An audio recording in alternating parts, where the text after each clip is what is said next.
Hey guys, here for Better Call Saul Season 2, Episode 9 nailed, and holy shit, this episode. I mean, what an episode this was. And I've said this to you guys before that Better Call Saul is a very crazy show. Obviously, it's not Breaking Bad, but it is just as crazy. And this episode definitely illustrates that. Just like last season, how big Episode 9 was, that is nothing compared to how big this episode was. I mean, for me, this might be my favorite episode of the show so far.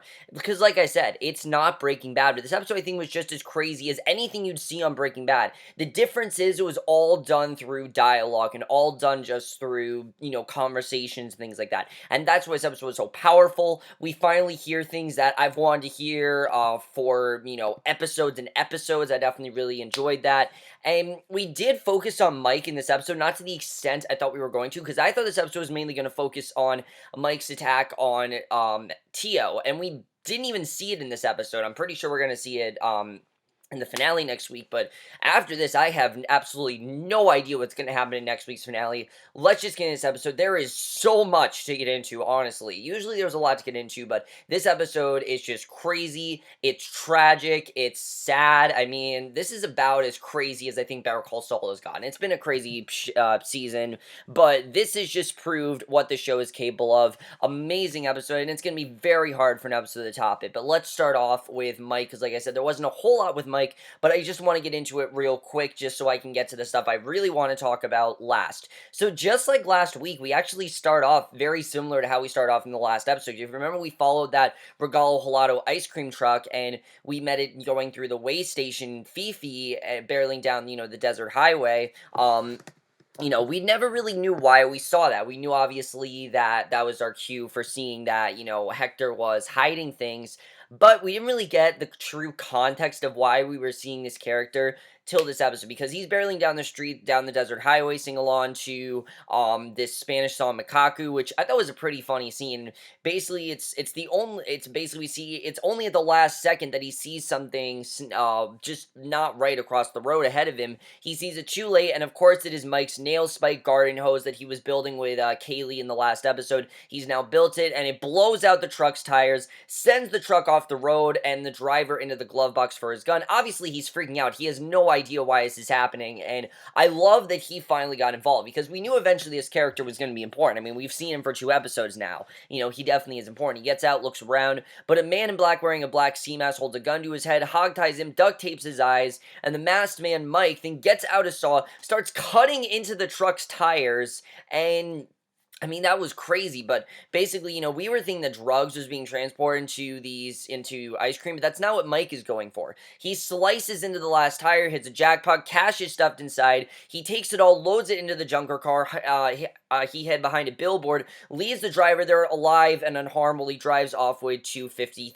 million, and what's he gonna do with this? To buy Kaylee and Stacy that new house, and just the way they did that, again, it was a huge scene, but it felt very low-key, just like a lot of things in the show does, and I love the way this scene was done. I thought that was incredible stuff, because I was thinking that Mike was going to attack Hector with this, and that it was going to be used with Hector, but that was not at all what he was doing. He was doing this clearly to run this truck off the road so he could see what was going on there, and there was tons of money there. He can now use this to get them the house, and we've known everything that Mike does, again, has been for his family, and he has to do some crazy shit to help out his family. And this episode showed that he will do whatever he can to provide for his family. I mean, we've seen that all season, but something like this, I mean, he's done some crazy stuff. This probably was the craziest thing we've seen Mike do.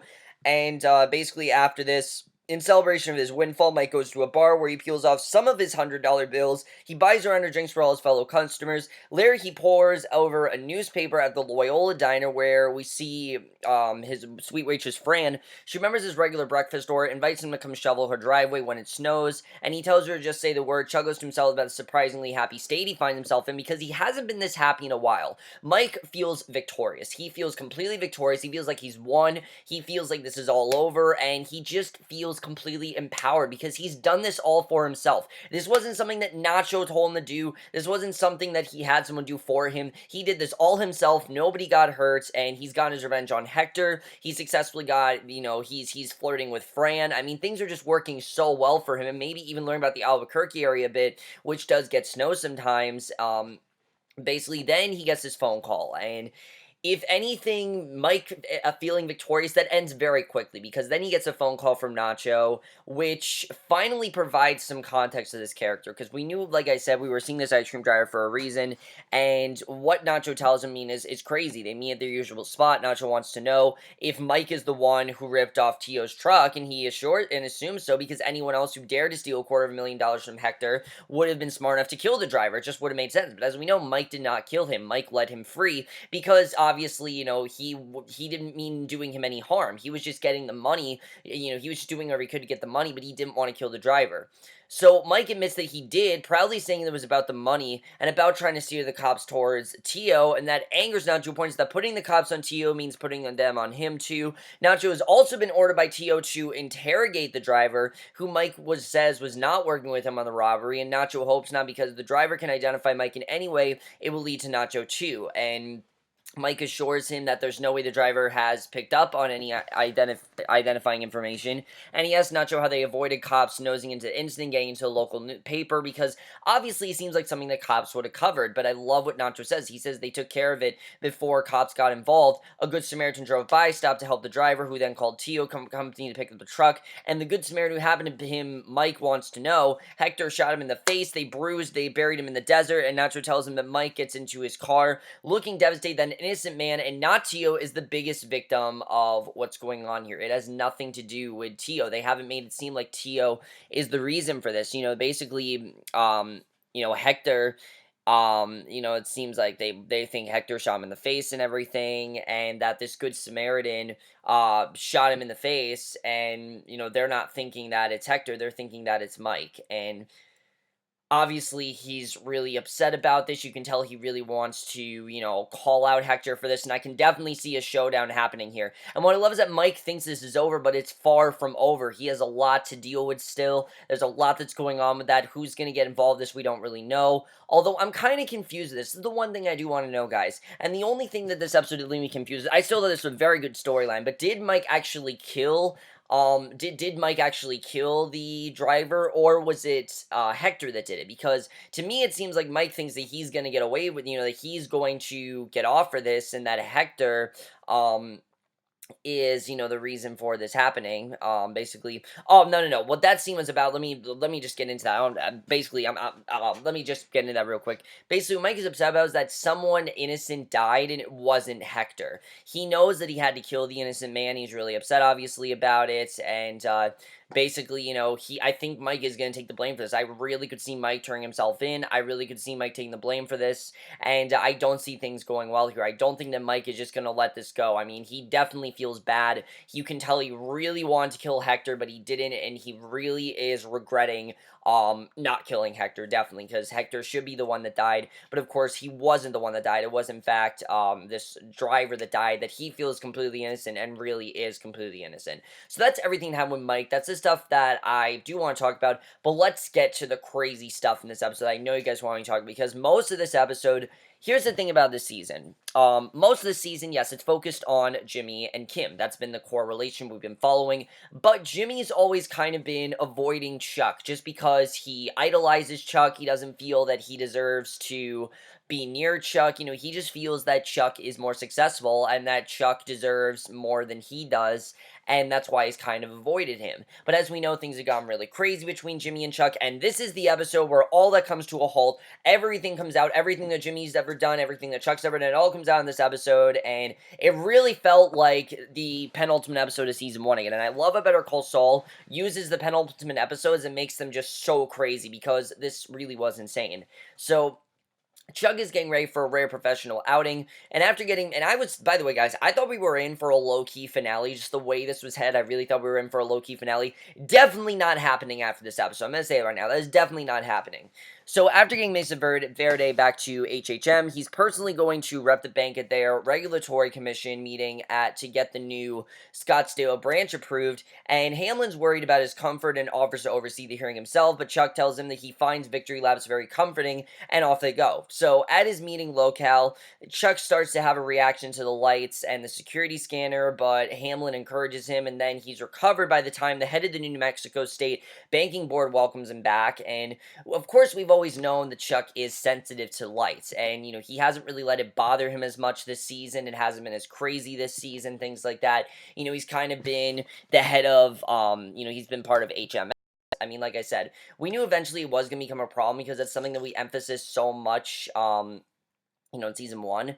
But it hasn't really become as much of a problem this season till this episode, and this is probably the worst that Chuck's ever been. Mesa Verde head Kevin Watchell begins to make a statement to the board where Chuck notices some commotion up front, and the head of the board has been told by his team that the address in the official documentation Chuck filed is different from the address that appeared in Mesa Verde's published notice of intent. So Chuck's documents say that the new branch will be at 1216 Rosella, but the notice of intent says it's at 1261 Rosella, so something is definitely off there. And we know, of course, that Jimmy messed with these documents, and Chuck insists his documents are correct.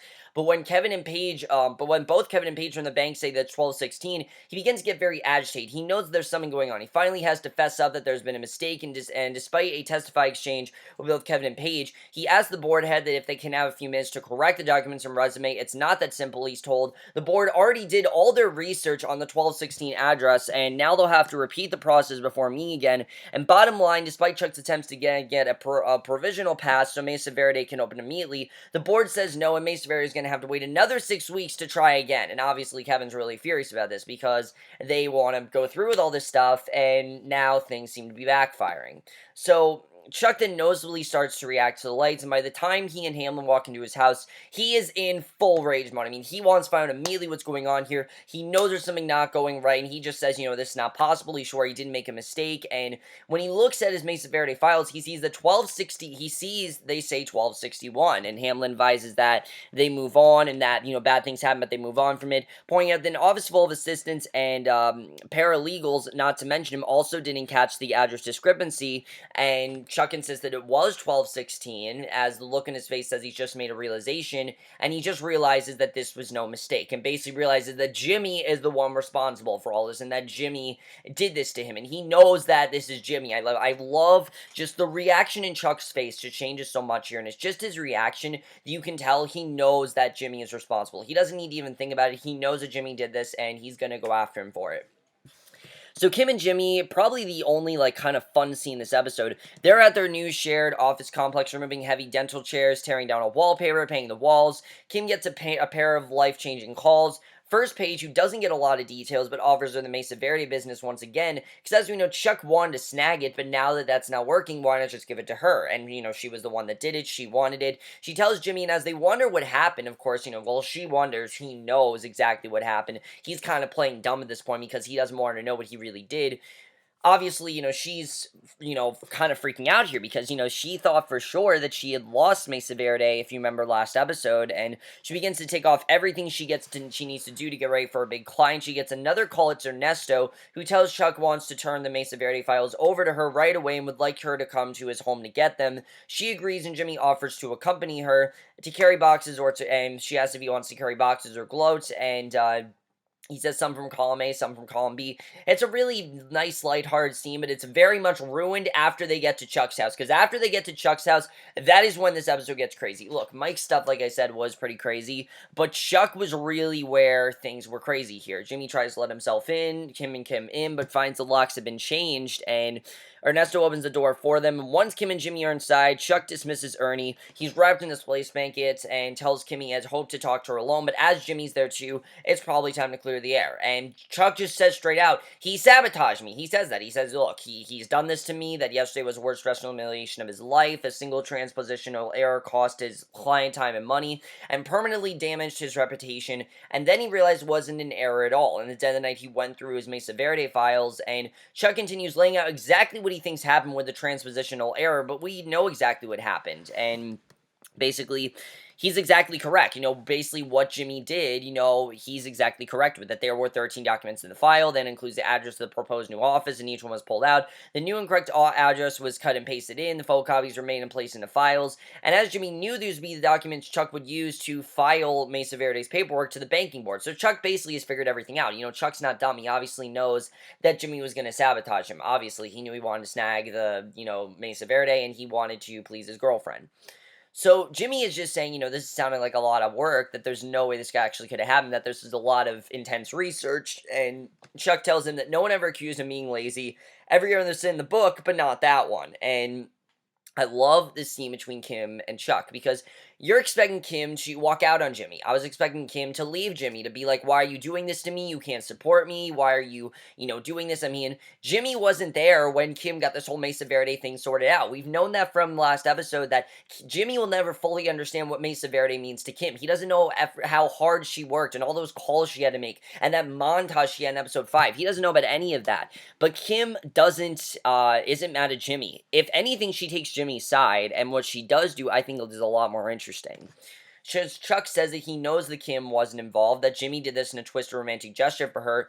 Tellingly, Jimmy doesn't categorically deny any of it. He's not basically, he doesn't straight out say he didn't do this, but he doesn't say that he, didn't either. He doesn't say that. So he makes statements to deflect attention from what Chuck's accusing him of, saying that they don't have to listen to this, and, that he did this for some business, but never saying he didn't do what his brothers figured out he did. He knows that he was wrong. He's taking the blame for it, but he did it for a reason. He did it to please his girlfriend, and Jimmy and Kim exchanged, and he didn't just do it for Kim. He did it because he knows how much it meant to her, and he also doesn't think his brother really deserved it, that this was wrong, and Jimmy and Kim both exchanged a look that says she knows what Chuck is saying is true, and Jimmy knows that she knows. She knows that all the stuff he's saying he did do, but she's not necessarily upset about it. In fact, what Kim says, I think, is very interesting.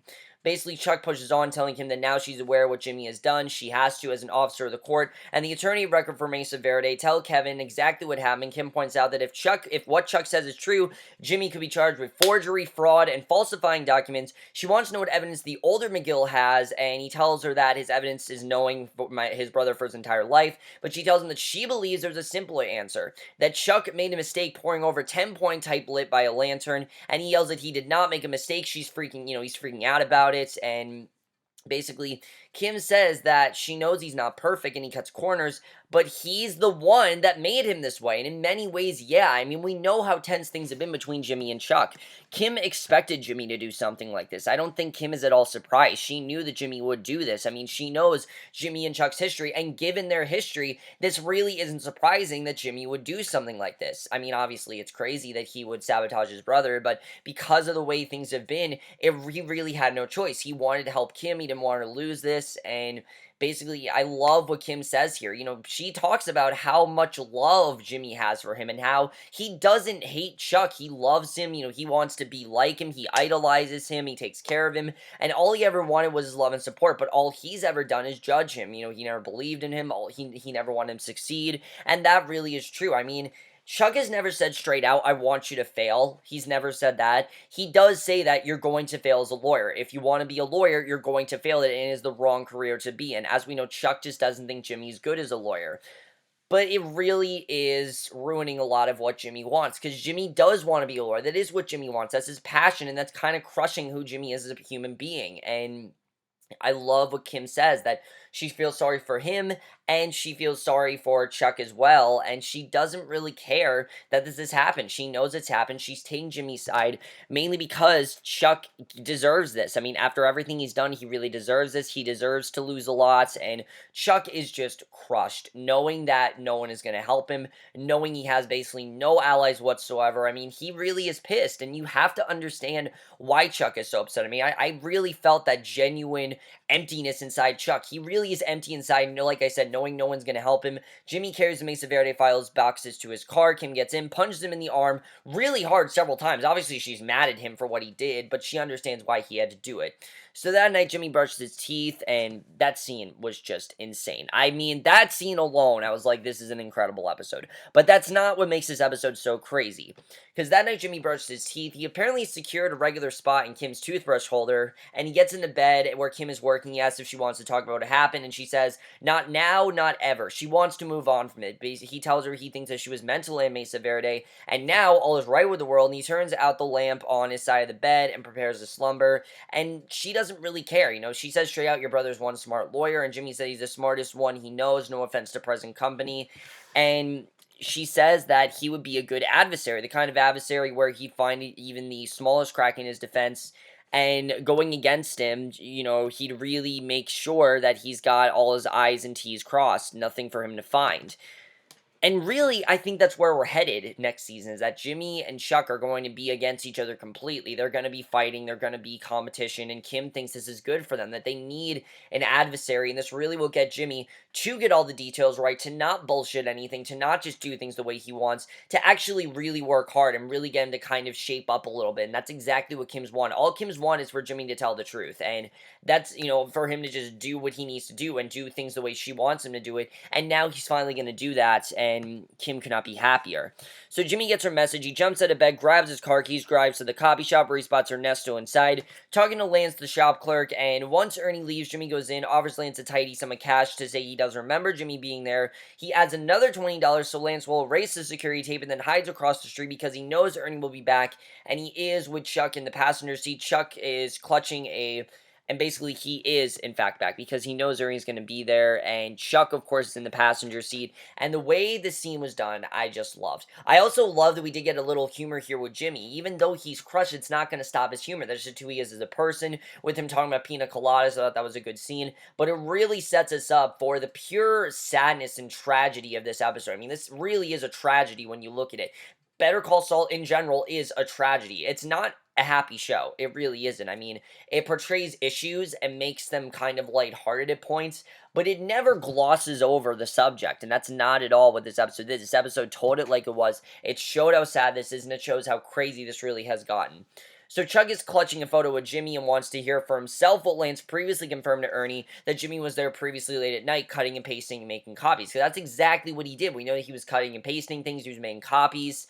But Lance is changing his story, and Chuck is already uncomfortable being in the shop under, these harsh fluorescent lights. The way this scene was done, just the psychological side of Chuck, I love, because constantly you see Chuck, he's not feeling well, but he's trying to make himself feel good, and he's surrounded by all sorts of electronic equipment, but what Lance is saying just makes him feel worse and worse, because Lance continues to deny that he didn't remember seeing Jimmy in the shop, and Chuck becomes more and more agitated, and when Ernie says that maybe he should get Chuck home, Chuck tells him straight out, do not speak to me as if I was a child, I'm fine, and it really does show that Chuck doesn't feel like he needs his help, which we know he does, but he doesn't think he does, and basically, we see that he's not okay. His eyes are getting woozy. His eyes are fluttering. He's wincing in pain. He's leaning against the counter. And Lance's story change is also making him angry, too. I mean, just between that and the lights obviously already affect him. But Lance's story is really what's making Chuck so tense. I mean, just knowing that Lance is directly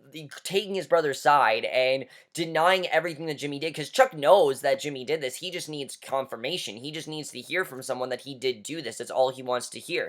And Ernie again tries to suggest that he takes a break, and Chuck just tells him to shut up, and Chuck tells Lance that he thinks about the choice he's making, he knows he was here, he know what he did, tell me what he told Ernesto, and basically says, I know he was here, I know what he did, tell me what he told Ernesto. Other customers in the shop ask for Lance's assistant, and Chuck yells at them, saying Lance in a conversation with him, and Jimmy is watching this entire thing go down just through this window. It's a very powerful scene, because it shows two things. One, Jimmy knows he did wrong, he knows that this was going to happen. Two, he does genuinely care for Chuck. Even though everything that's happened, he does care about Chuck, and he does want to help him, and Lance walks towards the other customers, threatens to call the cops if Chuck doesn't leave. Chuck follows him, but he's in pain, even woozier. The room begins to spin. He's unsteady on his feet, and he really is just, worse and worse as the scene goes on. And the way they did this, I just loved. He trips, he hits his head on a counter. Jimmy sees it from across the store, stumbles backwards, and it is a terrifying scene to watch. Just knowing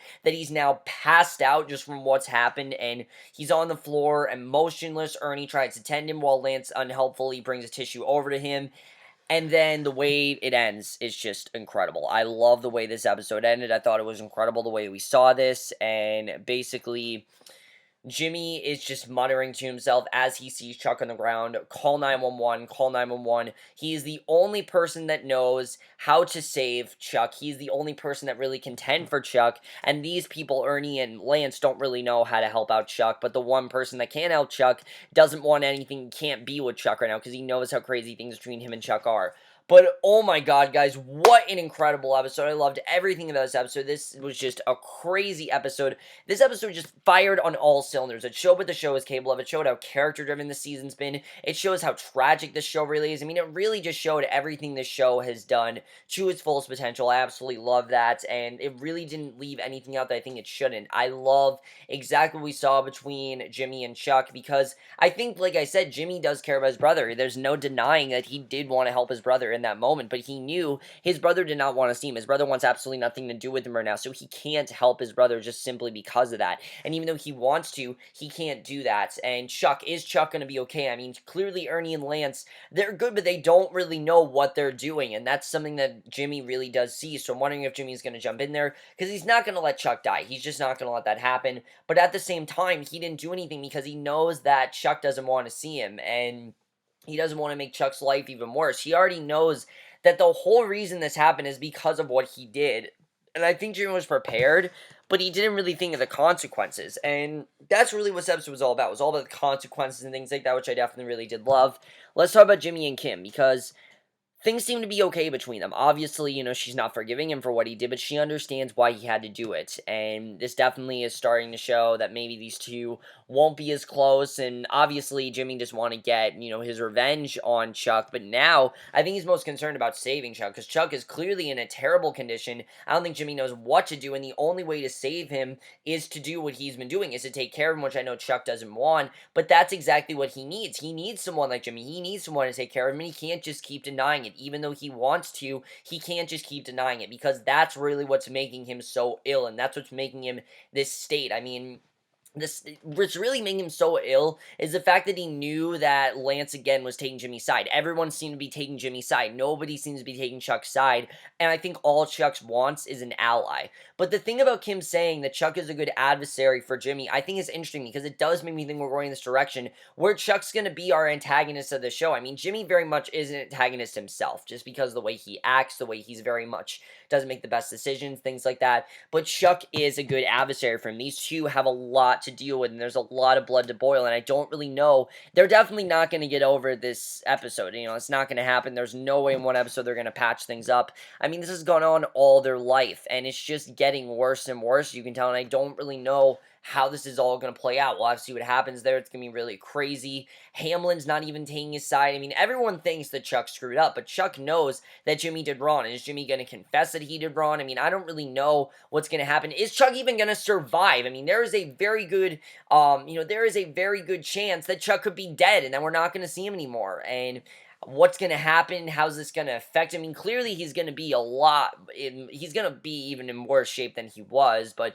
how's Jimmy going to live with himself for what happened? Because Jimmy knows that he's the reason for this, and I don't really know what Jimmy's going to do because of this. I mean, he can't really do anything, but he knows that he's the reason his brother is like this, and I don't really know what's going to happen. We'll have to see what happens there, because that's going to be interesting as well. How's Kim going to react to this? I mean, there are so many questions going through her mind in terms of this accident, but let's get back to Mike, because there are questions with Mike, definitely. So basically, is Mike going to take the blame for what happened with Hector? Very much like Jimmy, everything that happened is Mike's fault, which again, he had good reasons for doing it, just like Jimmy did everything to save this company and to prove his allegiance to his girlfriend and to do something good for her, because he hasn't really done anything for her. Mike did this for his family, and obviously, he's really upset that the ice cream driver did die and not Hector. There definitely is going to be a showdown between these two. I think things are going to end up really bad there. I think Hector is going to end up in the wheelchair. We'll have to see, though, but this is definitely not over. I know there's going to be a whole fight next week. That definitely is going to happen.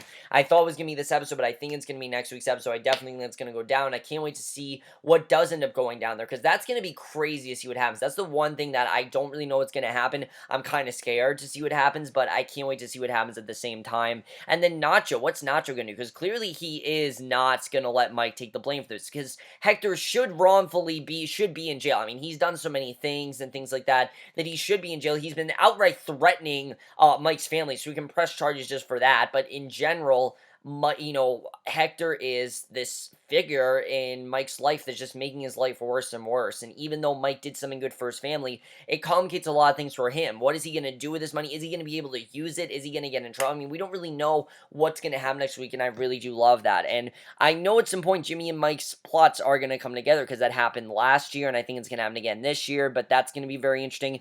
What's going to happen with Mesa Verde, though? Because we know they both want it. Obviously, Chuck could be dead. Like I said, we don't know if he's dead, but there is a good chance that he could be.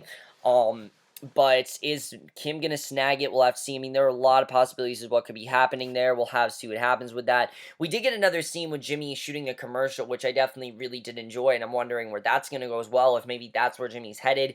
We know that he's getting further into becoming Saul. I'm going to say probably by the end of the season, Jimmy will be very close to becoming Saul. I kind of feel like he might be like Saul next year. We'll have to see. But overall, guys, I am so pumped for this finale. What an incredible episode. Amazing stuff. I am just floored over this episode. It really showed me what the show was capable of. Let me know what you guys saw of this episode. Like I said, probably my favorite episode of Better Call Saul thus far. I know a lot of people said season 1, episode 9 is the best episode of the show. I think this episode topped that in every way, because that episode was about setting up the tension between them and setting up the feud and showing what was really going on with Chuck, while this episode just, bared on all cylinders. It fired on all cylinders. It showed Chuck's distaste for Jimmy. It showed what Jimmy could do to Chuck. It shows how Jimmy can affect Chuck, things like that. It really showed that to its fullest potential. I definitely really enjoyed that. Let me know what you guys thought of this episode. Love to hear your thoughts on it. We'll see you guys in my next video, which will be for the girlfriend experience, and we'll see you guys for that. Okay, bye.